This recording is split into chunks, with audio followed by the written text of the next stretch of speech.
right, good morning, everybody. Today is Tuesday, March 3rd, 2015, and this is Before the First Cup with Jules here on UCY.TV. Happy Tuesday. It's 15 degrees here today, so it's great. We still haven't broken freezing, but I did see on the weather last night that it appears they are predicting that we will be above freezing 5 of the next 7 days. So that is a blessing, but a curse, because with 5 feet of snow, the first time above freezing in months on end probably is not going to work out too well for most of the Northeast.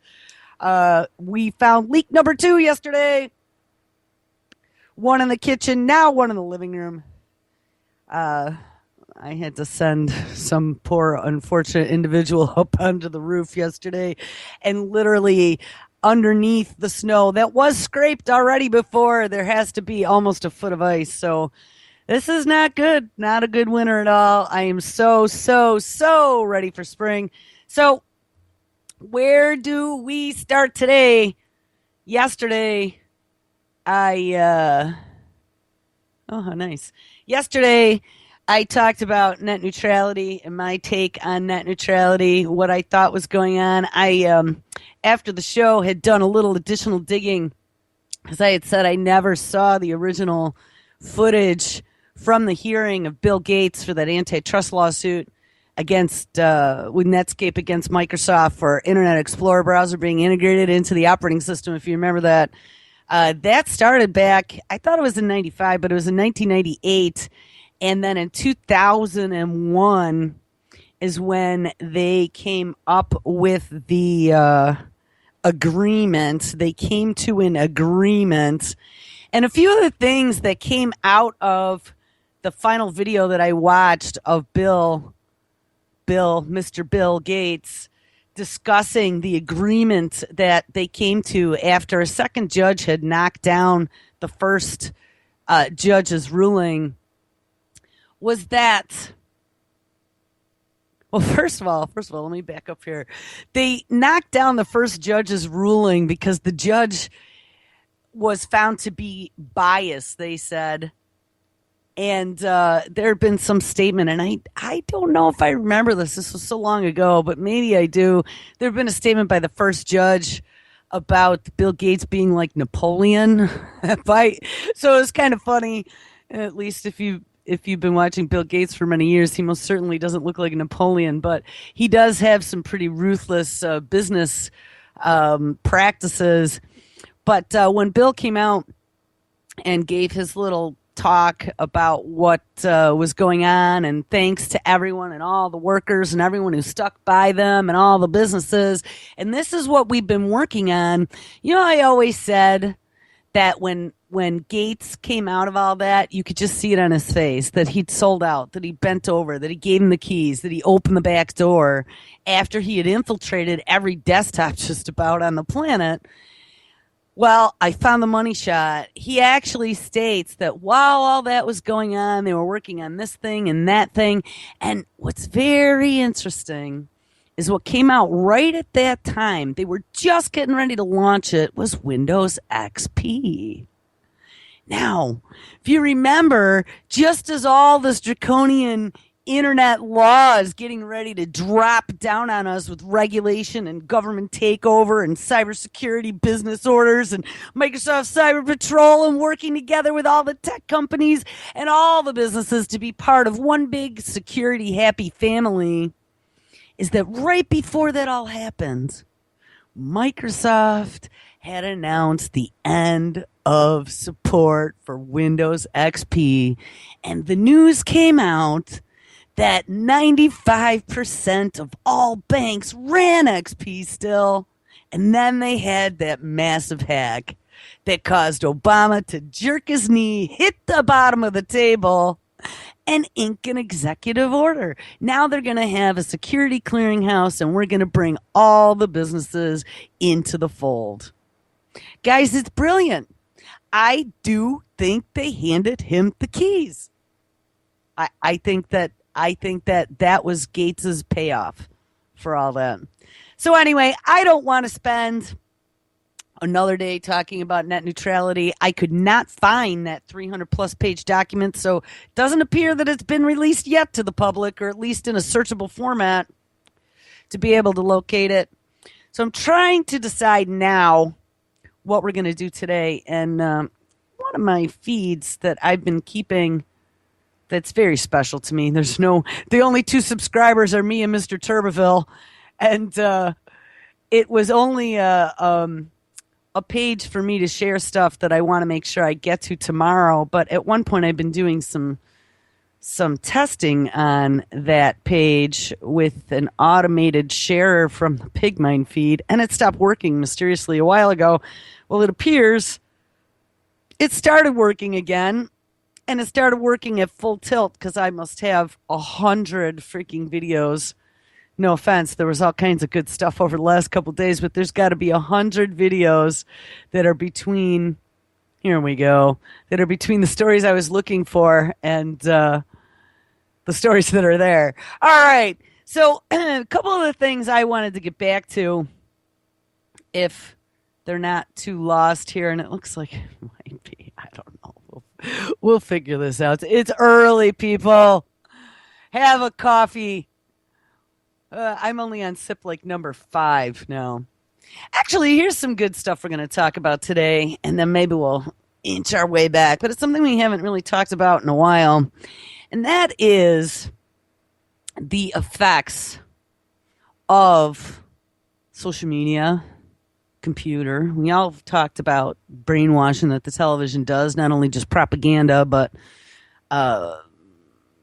the frequencies, the light waves, the minute flashes per second that are happening to your eyes. I mean, we found out DARPA's been doing all kinds of research on how to use flashes of light to brainwash people. Don't think that they haven't been manipulating that stuff for a long time in the refresh rates of the stuff that we watch. But I saw a couple stories. There was a story that came out, this looks like February 16th, so a couple weeks ago, about mobile device use and the behavior of children. And I got to tell you, having a child is like running your own lab experiment. Because here's the thing. In the old days, we used to believe that we could, when we ran into a problem or didn't understand something with our kid, we could just run to a book or run to a specialist or, dig up information that would give us all the answers. And now what we've been finding is that a lot of that information is skewed or paid or shilled or propagandized. And a lot of what we've been taught isn't true. I mean, just like every other corner of everything we've learned, it just isn't true, or it is biased. It is not in your best interest, or you weren't being told the whole truth. And after a while, it makes you extremely skeptical, which is what happened to me. I'm just a big skeptical pincushion right now. So I do a lot of reading, much to my detriment. It actually prevents me from sleeping lots at times between trying to do all the other things I do on a daily basis. I still need to prepare for the show, and I need to pique my interest in something. I can't just talk about something that doesn't interest me. So one of the things, like I said, having a kid is like having a lab experiment going in your house, because there's no manual that comes with the kid.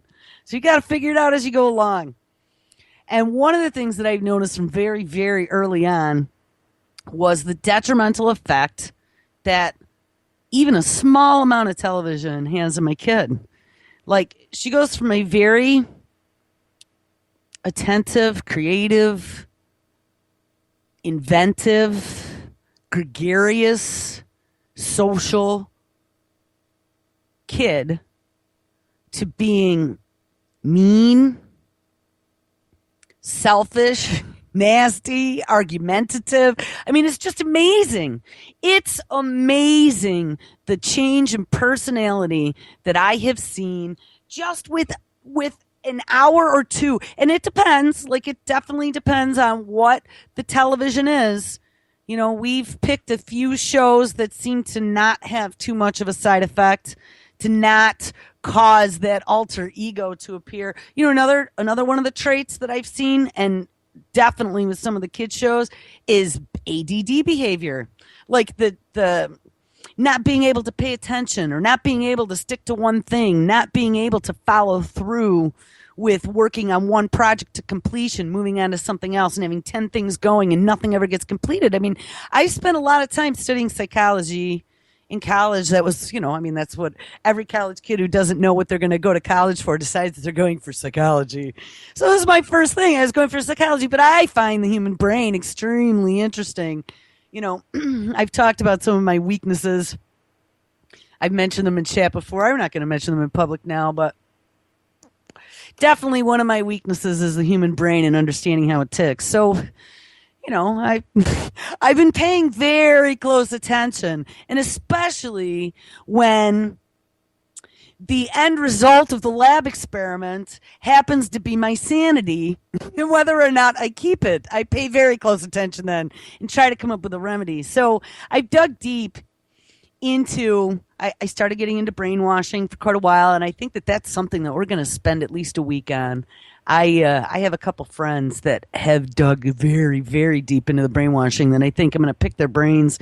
Maybe we can get a couple guests on and talk about different types of brainwashing, because there've been lots of experiments. There have been lots of alphabet agencies over the years that have been accused, and there have been programs that have been exposed by whistleblowers. So it's definitely not a fantasy, and I know that all this stuff sounds kooky when you first hear it, and trust me, I've been a skeptic for many years. I'm one of those argumentative people that never believes anything because somebody tells me. I always have to do it the hard way and figure it out for myself, or there's a few people in my life that I finally started listening to, but I still will always do some double checking of facts and then start reading additionally on my own, which we all should be doing. Don't believe something because I tell you. Take something that I tell you, make some notes, and then when you get some free time, dig into it, because like I said, when I spend time digging into something that I'm going to talk about, it's something that I have to find interesting. And if I find it interesting, I don't know, my likes are unusual. Let's just put it that way. I don't know. I have an enjoyment for the weird. That's kind of what fuels my hobbies, I'd say, is anything that's strange, different, and weird. Because everyday plain vanilla, the bullshit of just the hamster wheel just drives me batshit crazy. So it's got to be something that's strange, interesting, novel, or just plain weird. Anyway, everyone join me in a sip of coffee, and let's read this interesting article that I found a couple weeks ago about mobile device use and the social behavior of children. A study published in the Journal of the American Academy of Pediatrics, which, can we really trust them? Well, whatever. Let's listen to it and then draw some conclusions. Study published in the Journal of American Academy of Pediatrics suggests that the heavy use of mobile devices, such as smartphones or iPads, may affect a child's ability to learn self-control. Wow. You know what, guys? That's one of the big things. If I had to put a label on some of the big behaviors that I'm seeing form as my kid interacts more and more with a computer, is issues with self-control. Now, and I could guarantee you that's probably across the board with most kids. And if we take a look at the narcissistic society that has this instant gratification need, it all starts to make a little bit of sense. And, add to that, too, maybe we'll find that story. We've mentioned it a few times, the one about Steve Jobs saying that he would never let his children play with an iPad. All right, let's get back to this article. Researchers with the Boston University School of Medicine warned that the impact of mobile devices on young brains is not currently known. The scientists are concerned with the devices becoming the predominant method for pacifying children and the effect it will have on their ability to develop self-regulation.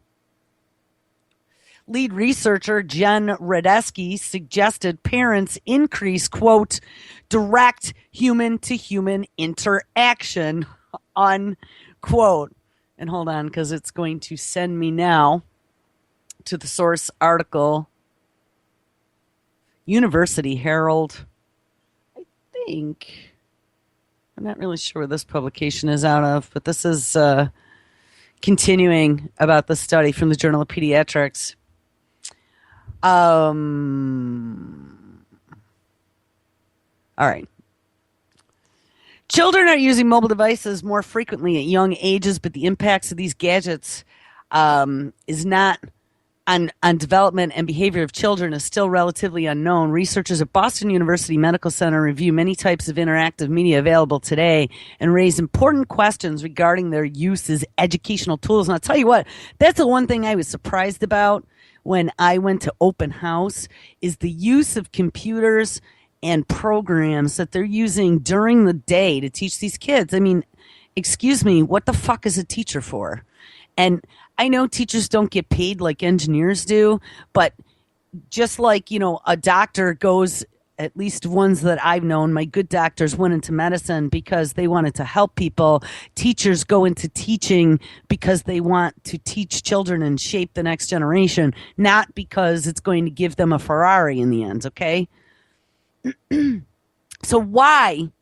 And I know they're like, oh, but these teaching tools really help, allow me to spend more one-on-one time with the other kids in the class. And maybe that's true, but on the other hand, maybe we should have some classroom assistants like you have in college, like a teaching assistant. Or why aren't we recording every single class that the teacher gives and saving that up to an intranet or an extranet that each child from that class has a login that they can access on a daily basis, so the kids can go through and watch the lecture again on growing trees or on fractions or whatever. And if there's a snow day, if there's a pandemic that, they're not, if there's a measles outbreak, if the kid has an accident or the kid has to have surgery, all that should be online. We should not have teachers during class hours, that small fraction of time that they're actually spending human interaction, with the ability to ask questions, with the ability to interact, and we're pushing them in front of a computer screen. If anything, the computer programs should be used as an additional tool for homework, maybe, where they can actually track the results of the kid and see maybe on an individualized basis then tomorrow where the kid had problems. And then that's where we direct the kid for his next day's busy work. Hey, Johnny, I saw you had problems dividing by 9 by your work last night. Let's work on 9s today. I did education for many years in a technical adult perspective.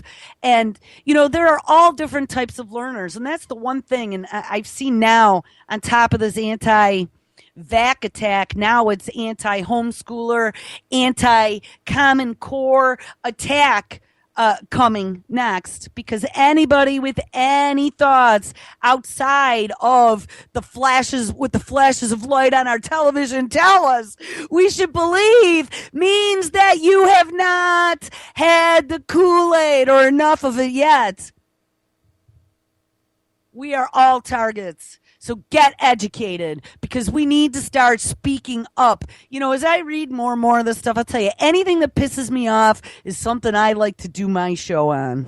Because when there's passion behind something, man, you just get into that zone. I think Gringo said that the other day. Sometimes, like when I get off the air, I totally don't remember what I ranted about. It's because you're in the zone. You get on a thought and get that train of thought with that type of energy behind it at a school board meeting, for example, or at one of your town board meetings. You know what I mean? And when you get people with passion behind something, they're not going to be able to shut you up, and especially when you back it with facts and studies. So, all right, that's enough of my rant about teachers and how poorly the school districts are doing at the moment and how cheaply. I mean, honestly, you could literally, with the technology and the freebie shit we have today, you could even set yourself up a private YouTube channel. You could have the homepage, but you can make the videos all private and then feed all those videos back to an RSS feed on a page with a login for the kids. It's not that fucking hard. A webcam, $29. You might even be able to buy a Chinese one for $10. On, Alibaba or something. And there you go. Kids all have computers at home or something. Most of them do anyway. So I just don't understand. And I mean, I was doing online education for 1,700 people back in 1997. Hey, we're talking, it's 2015. So where the hell is this shit? I don't know. Maybe that's where I'll go get my job. I'm going to go accost the school district. I'll go offer my services for hire. All right, here we go. Let's finish this story. So while there are many research studies that have found children younger than 30 months cannot learn from television and videos as well as they can from real life interactions, there are 30 months old. It's just horrible. I mean, you would think with a 2-year-old, you're going to be spending time. Don't stick them in front. I mean, I did. I let my kid watch Sesame Street that young, and she loved the Muppets. I don't know if that had any effect on her developmental abilities. She was very early in speaking, and she's got very good reading skills and math skills. So I don't attribute that, though, to Sesame Street at all. Anyway, let's get back to this. So while there's much research in, saying that children younger than 30 months cannot learn from television and videos as well as they can from real life interactions, there are fewer studies investigating whether this is the case with interactive applications. Early research suggests that interactive media such as electronic books, and you're going to get a lot of that now for kids, and learning to read applications can be useful in teaching vocabulary and reading comprehension, but only in children preschool age or older. The potential educational benefits for children under 2 years old is questioned, as research is on interactive media in this age group. And it is well known that infants and toddlers learn best through hands-on and face-to-face experiences. This commentary notes that while mobile device use by children can provide an educational benefit, the use of these devices to distract children during mundane tasks may be detrimental to the social, emotional development of the child. The researchers ask if these devices become the predominant method to calm and distract young children, will they be able to develop their own internal mechanisms of self-regulation? And I'll tell you what, one of the things that I found is that putting a kid in front of a TV or in front of a computer or in front of a mobile device actually makes them crave that digital interaction more. And I think one of the reasons why, and I've talked about this before, video games are another great example of this same sort of interaction. And I mean, I've talked about this way back when I was a tech and I worked for that large distributor. And we saw the very first SKU go into our system from the United States Army, and it was a video game. And we were like, wow, how cool is that? And it was a first-person shooter. And I mean, this was a couple years ago already, but at the time, it was exactly 18 years later that they were recruiting drone pilots to fly drones in remote locations. And I was like, holy shit. We raised an eyebrow that day that we saw that game. We were like, why is the military skewing video games? And sure than shit, here we are. We made a drone army to sit and play their drone video games while bombing Al-Qaeda and now ISIS and all kinds of other brown people, Taliban, people who aren't doing much of anything. And one of the things that they found through years of studies with video games is that the human response to video games is quite interesting. It produces adrenaline. It produces dopamine. It produces serotonin.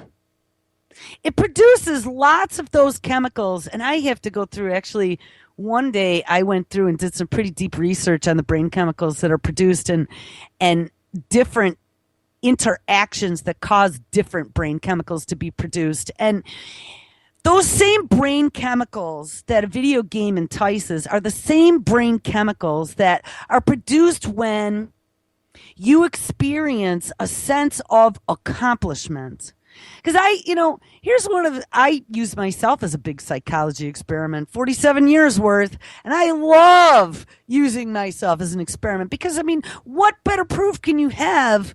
You know how you feel, you know every bit about yourself. So when there are changes, you know immediately, and you know what your interactions were. There's no questioning or hearsay. And so I think that personal experimentation is a very,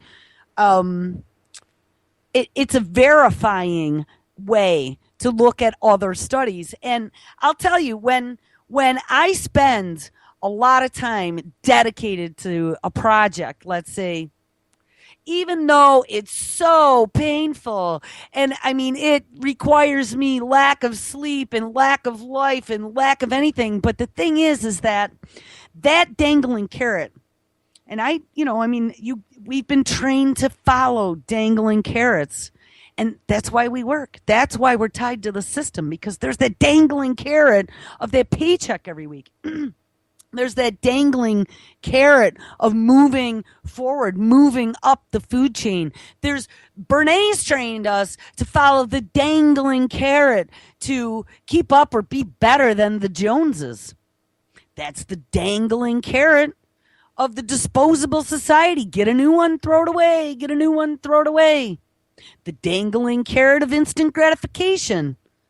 That's where it all comes from. So to be able to manipulate those brain chemicals that cause you to want that dangling carrot, because guess what? Those same chemicals and that same part of the brain that's involved in all those different interactions is the same part of the brain that's involved in addiction. Yes, I said it. Addiction. Addictions such as cocaine addiction, or most recently learned addiction such as high fructose corn syrup. Yes, high fructose corn syrup, which is why Coca-Cola and things of that nature are like crack. Once you finally break that sugar high, that sugar dopamine euphoria that you get, you feel a lot differently. And it's not like you're jonesing, but I'll tell you what, I was off of soda for years on end, and wow, did I feel good.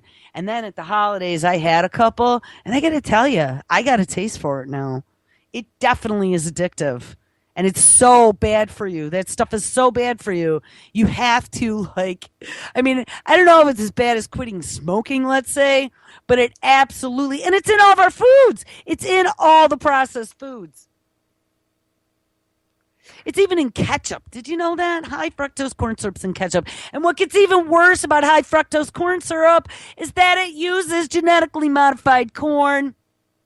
And we're going to make another right turn here. I don't know if we're going to get to it today, but I definitely want to get back in because I relocated all those articles that I've had skewed up here for the Nanotech and Food Day. We did one day, but it's time to dedicate some more.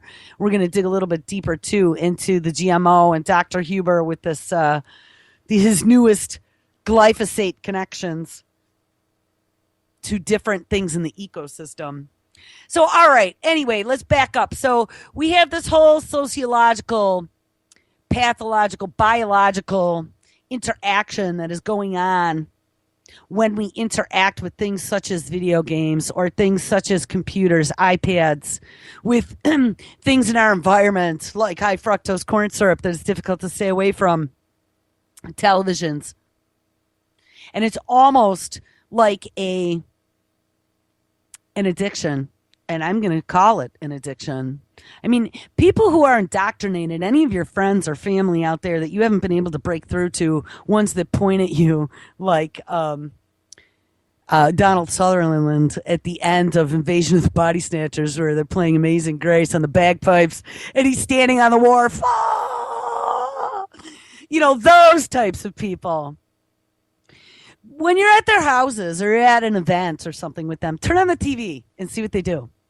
They can't take their eyes off of it, nor can they pay attention to you 100% when you're trying to explain something to them.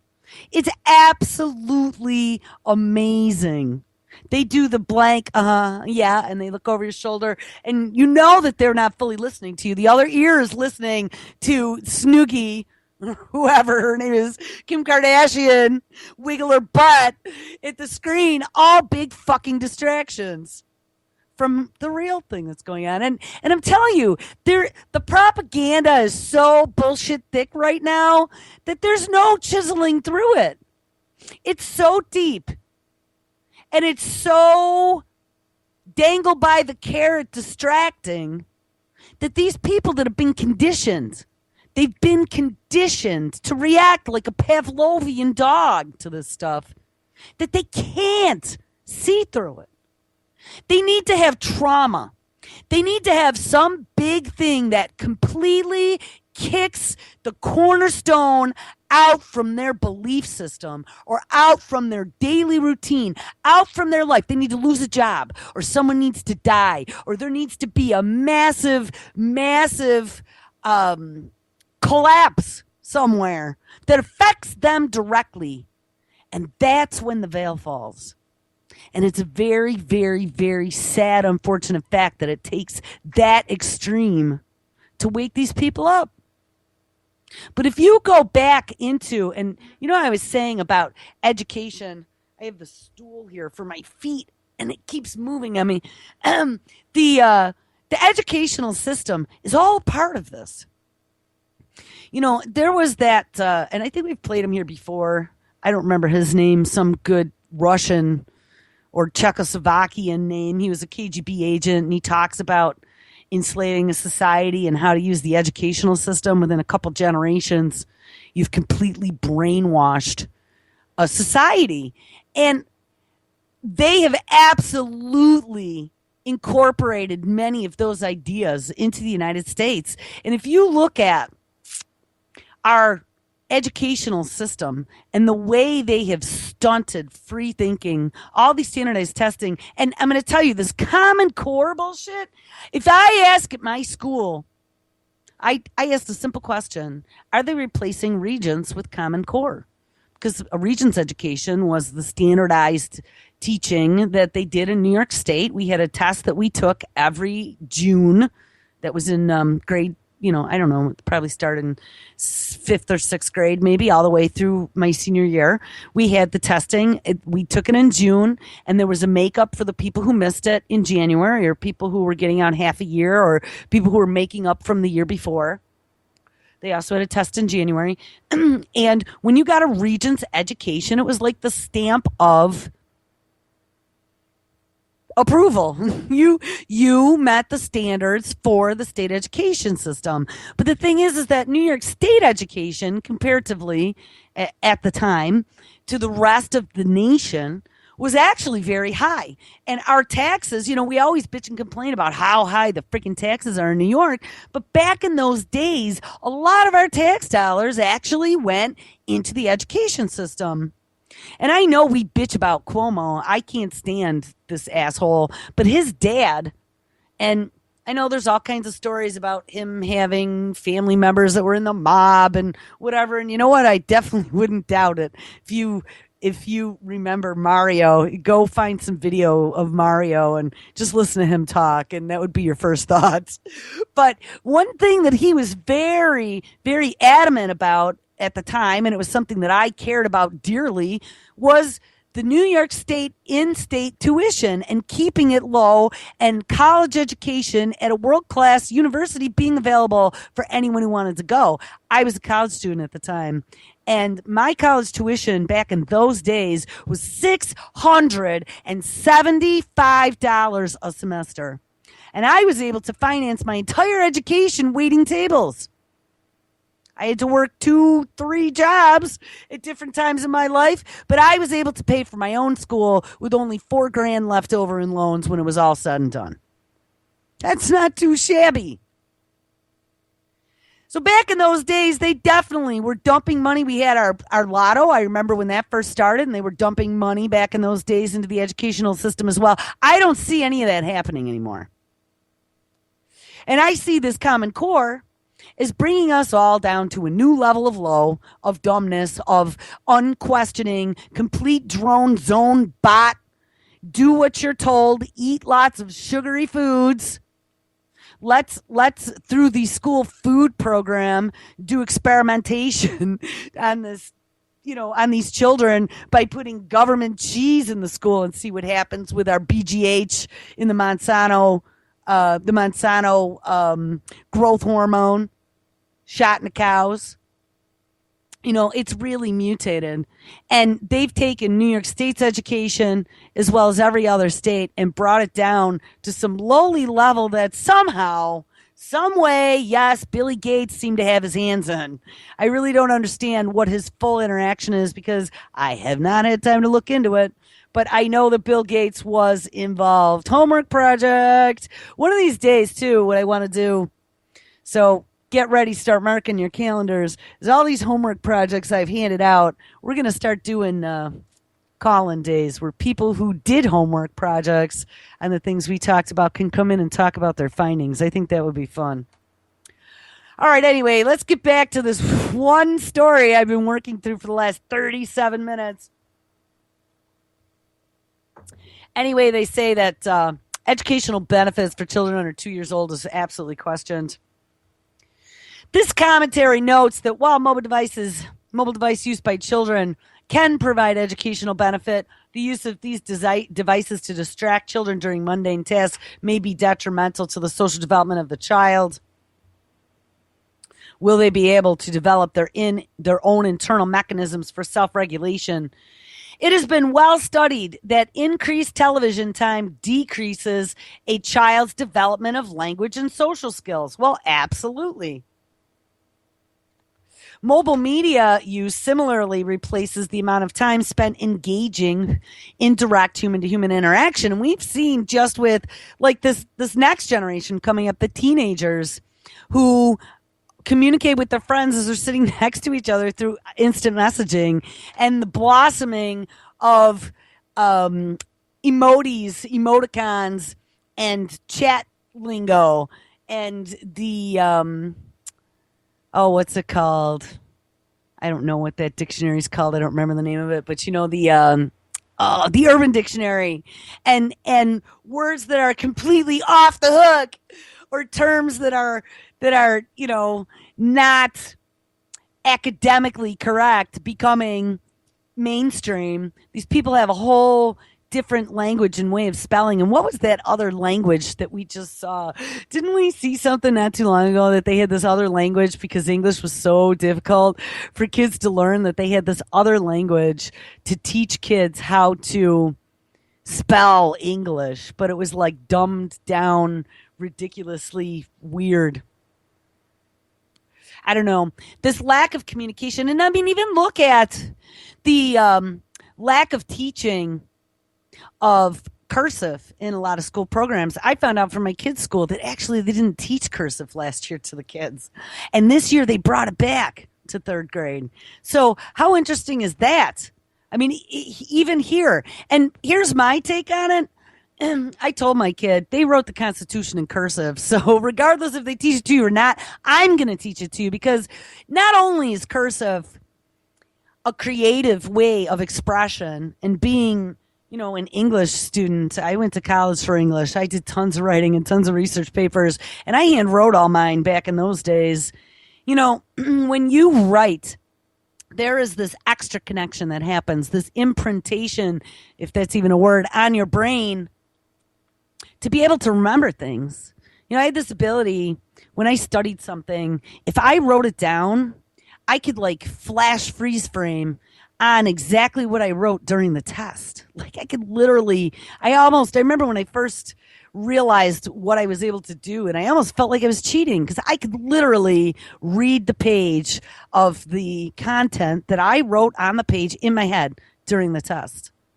And I think it causes an extra level of imprint, of learning. It's a deeper level of learning in the brain. And as we've offloaded this, when I've tried to write things. I mean, in the corporate world, I did many, many years of business plans and proposals and technical documentation. I wrote my entire training manual for my 6-week class that I did for new hires when I was doing the technical training.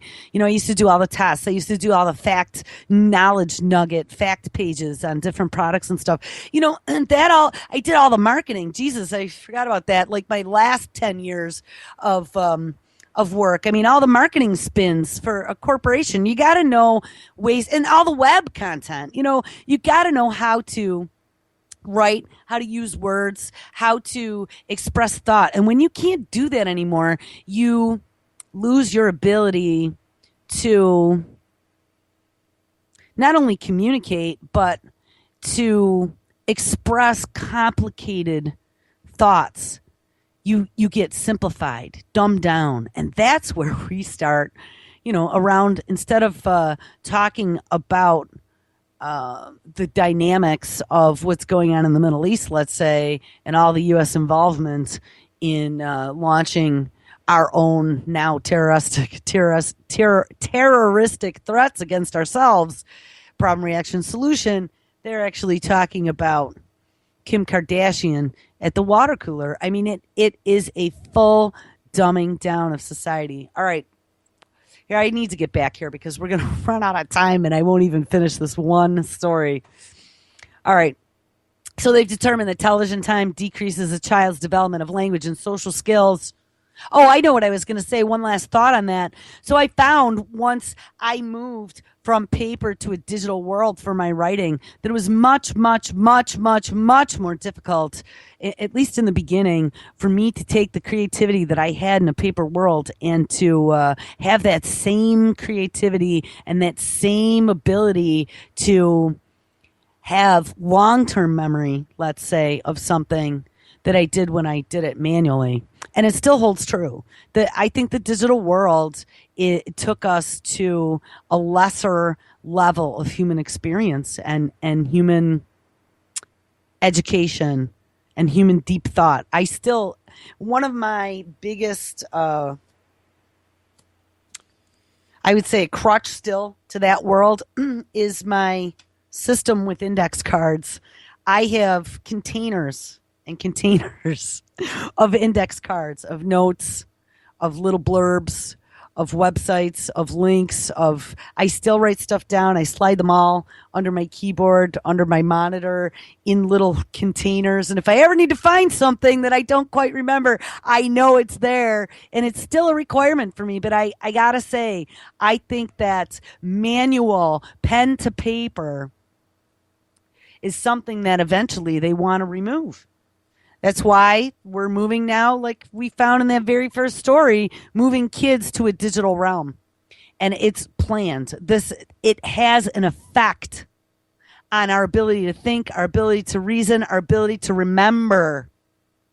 Add in all these other things, and it's probably some way that they discovered, this would be my educated opinion, it's probably a way for them to make memories disappear easier when they do their DARPA research flashes of light to make you forget. Like via TV, like via monitor, via mobile device. Okay. The author also questions whether heavy device use during young childhood could interfere with the development of, and where have we heard these before, empathy, social and problem-solving skills that are typically obtained by exploring unconstructed play or unstructured play and interacting with peers. Now, this weekend, Michael Cross on Unlock the Door did another show on psychopaths. And one of the things that we've been discovering in our research here over the last couple of years is that there has been this engineering of society to produce a large number of people with psychopathic traits, narcissistic traits, lack of empathy, instant gratification, center of the universe. And it's all goes back to Bernays and to this social engineering, this disconnecting us from nature and each other that makes us easier to control and manipulate. It's all the same thing. Who wants to live in a world full of psychopaths? Ones that are living for the world of Epicurus, you know? The ones that live for the world of self-satisfaction. That's what it's all about. And I want it now. And I'm going to have a temper tantrum and stomp my feet. And as long as you give it to me and I'm fat, I'm dumb, and I'm happy, I'm satiated. You've boosted my dopamine levels and my adrenaline levels. And I'm an addict and I love that feeling. And I can get it in this fake reality that they've created for us, this online world. And the shit that's going on in the outside world doesn't matter. Because you know what? Damn it, it's depressing. You know what? Damn it, it's so depressing that I'm going to take my SSRIs so it doesn't bother me anymore and find myself a happy place in the pretend world that they've created for me. I mean, do you guys see how perfectly this all fits together? Like, when I can't understand how family and friends don't get the television thing, don't get how it's this false, manufactured world that the last, how many generations, since the 50s? Is that when we first had like real broadcast TV? Was maybe the early 50s? And that was shortly after the war, right? World War II, I believe. And they propagandized everyone, and they got us to start buying. And they took all those women who were out there and started marketing cigarettes. And I think that might have been World War I even. I don't know. We'd have to look. I'm not sure the dates on that. But TV has been used as a manipulation tool and a propaganda tool for a very long time. Anyway, so it's just moved now into the 21st century with all these other technologies. And eventually it's going to be your brain implants. I mean, they've gotten to that point now where we are so addicted to the machine that augmentation, like they've been discussing, augmentation of reality, augmentation of our brains, augmentation of our memory will be a very easy next step. And the open arms of accepting this technology, I have a really bad feeling that we are the minority in people seeing that this stuff is bad. You know, that friend of mine that we disagree on everything. I mean, literally, like, we see the worlds from just two completely as opposite can get views. But I listen because they have as much knowledge from the alter perspective as I do about mine. And so it makes for a maddening yet very interesting conversation. And we had a discussion for once that was civil in regards to DARPA, brain technologies, implants, prosthetics, mind control, robotics. We went at it for quite a while a few days ago, and every statement I had, there was a contrary argument to that, and I had to address those. I mean, it was like a full all-out friendly debate, let's say. An unusually friendly debate for that topic, because that topic typically gets hot because it's a red button with me. And I gotta tell you, when I take my one foot, because there's 2 feet in this, one is the technology ends, and then the other end is the people who control the technology. And when I took my 1 foot out of my left shoe, the control shoe, the people who control the technology, and just looked at the technology itself, and looked at the perspective of the poor souls who this technology is being tested on, the desperate, the dying, the very sick, the damaged from war, the the ill, the victims, the people who have been victims of all the stuff that's been going on, the ones who have no other choice except to live with it or be offered this glowing bowl of promise that if they take the chip, they'll be saved. They can see again. They'll have an arm again. They can walk again. Their genetic disease will be cured. I mean, that's the promise of this RNAi. Your cancer will be gone. That's what I always said. They were going to offer us the cure for cancer. When I get rid of the motivations of the people that are making these breakthroughs, and I'm not going to say it's all the people, because here's one of the questions that came to me in that conversation. Do you think every scientist out there, every engineer that's working on this stuff, every physicist is an evil mastermind? No, they're not. And that's the horrible part about this. These people have a passion. Like you said, anything that you're passionate about, you're going to do great things. These people have a passion, and they believe that they are trying to save humanity, and they're doing this for the betterment of these people who have no other choice. They're really looking to try to extend life and to make the quality of life better for others. But like Einstein, discovering how to smash the atom, and he had a bad feeling that they were going to do bad things with his discovery.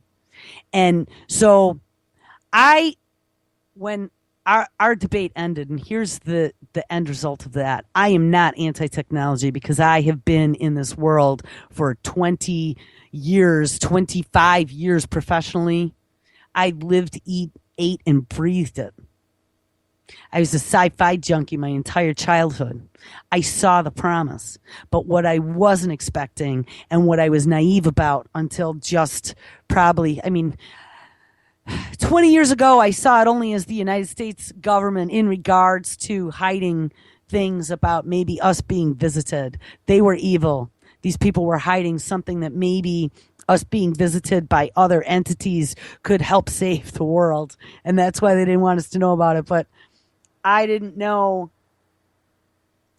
about how grand, and honestly, I don't even deal with that stuff anymore. Now they're saying that maybe we're being visited from other dimensions, and it's from a phys.org story that it came out that they think it's scientifically possible. So maybe we could talk about that tomorrow. I don't know. But anyway, so I'm not thinking that shit's all fantasy. I just don't have time to think about that stuff anymore because the conspiracy got so huge. And then to learn that we've been developing this entire generation or two of psychopaths. Literally, we created these people with the technology, with the TVs, with the iPads, with the cell phones, with the instant gratification, with the consumerism, with the reality TV. We've literally made entire generations of psychopaths. Ones that only think about themselves, that have a lack of empathy, that don't care about the planet, that want it immediately, that'll do anything to get what they want, that are addicted to the system, to the food, to the sex. They've tapped into that reptilian brain, to those 7 deadly sins that Chaucer always talks about. The lust, lasciviousness, envy, greed. They're all there now.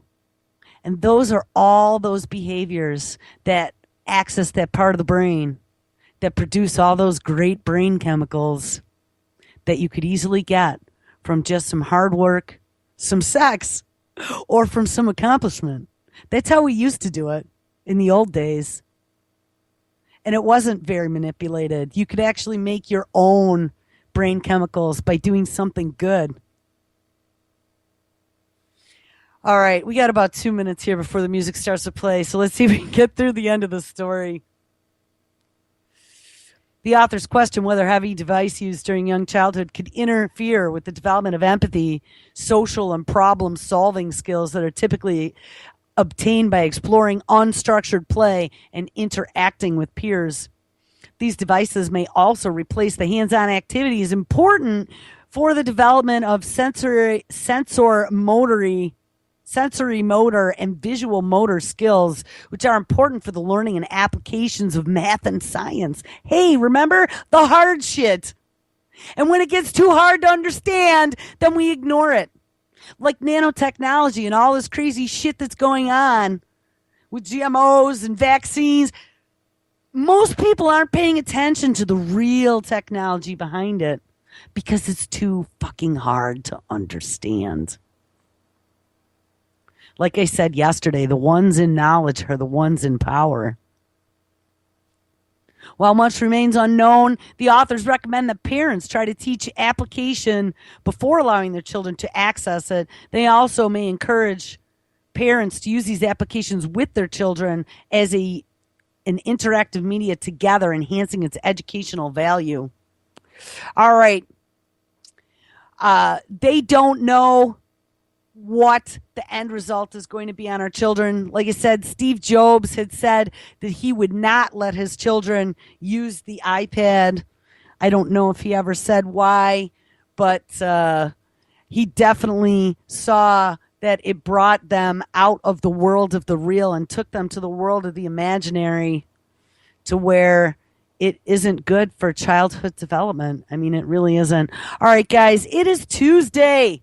Tuesday means awesome radio at UCY, just like every day. But Tuesday has Mr. Kevin Blanche up next. So there's somebody live following me. Make sure you stick around. Chuck Ocelli is live at 6 p.m. tonight. We have Prepper Chicks After Dark, Primer Time with Michael and Nick. And then Anti-Media Radio with SM Gibson and Diedrich Young at 11. It's always a fun night on Tuesdays. So, all right, guys, try and stay warm. Hopefully, we start melting slowly. We don't want any massive flooding. Let's do a little digging. People let me know in chat who wants to come on and do a research project update one of these days, and I will make a day. All right, guys, everyone have an awesome Tuesday. We will catch up with you tomorrow.